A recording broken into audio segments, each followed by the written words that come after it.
Hey everybody, today I'm showing you the TheraScoop versus the Scoop Lateral trainer. These are both from the same company. This was released much earlier, and then this is the latest model. Both of them work your legs, and they're great for knee and hip training.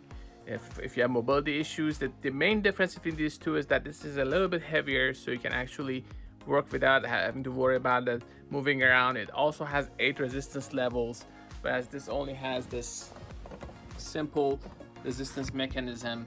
At level 6 to it, this is actually much harder and actually gives you a very good workout, whereas at lower levels it's good for if you're recovering from an injury or for mobility training. These two are both targeted for seniors, also for people who don't want to have accidental falls and they want to strengthen their legs. These two come handy. So let's see how they compare. For starters, the first thing you notice is that this is actually a little bit thicker, a little bit lower in profile as far as the height, so you can fit it under your desk.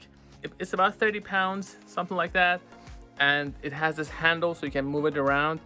It has these stabilizers so it stays put.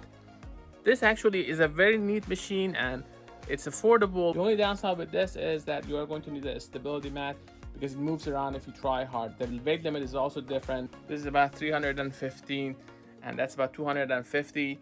The pedals are also a little bit different, so these are a little bit longer. This is adjustable, so you can just open this and adjust it. This is more elastic.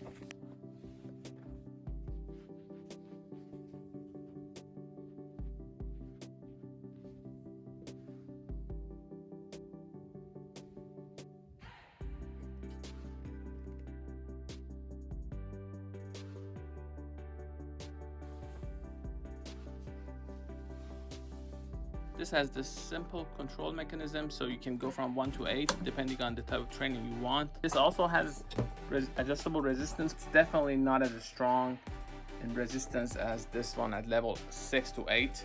I have this at level 3. Both of them are bi-directional, so that doesn't matter. As hard as I try, it doesn't actually move that much.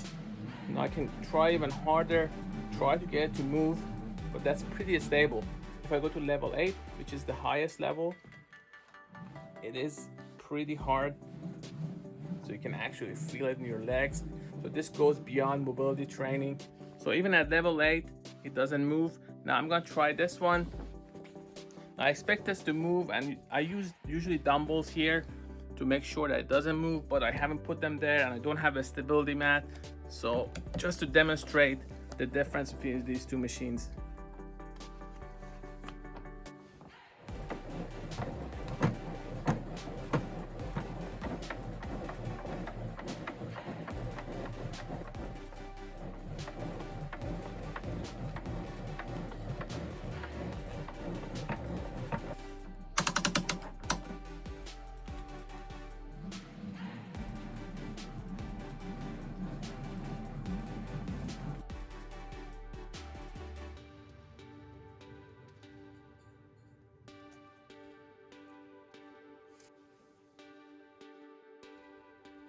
This has this cool handle,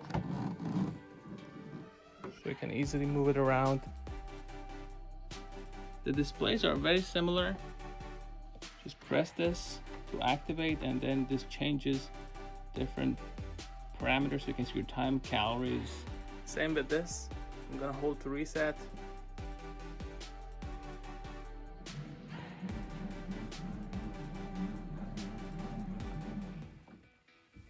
It's pretty easy.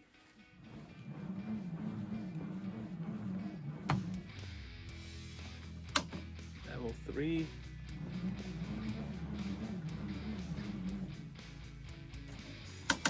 Let's go level 6, which is the little bit harder. Some of these levers are too close, so it's hard to figure out exactly how much more resistance. But if you go from level 1 to level 6, it's noticeable, and from level 6 to level 8 is noticeable as well. So you have to actually work harder. This also has adjustable resistance. Just loosen it like that.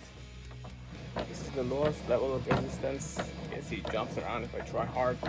I can tighten this a little bit.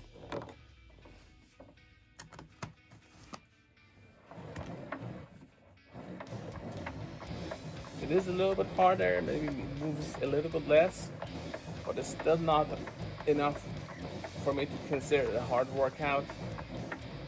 This feels like level 3 or level 4 of that. Maybe level 3 of that, not even level 4. That's about it. So this was the TheraScoop versus the Scoop, the original version. Both of them are lateral trainers, though this has more weight capacity, 315 to 250. It has 8 resistance levels. It's also a little bit heavier, around 30 pounds. That's under 20, so that kind of moves around a little bit. You need a stability mat for that. For this, you actually don't. For more information, please go to gadgetify.com and youtube.com at gadgetify also. I'm going to include a link to these in the description. Thanks for watching.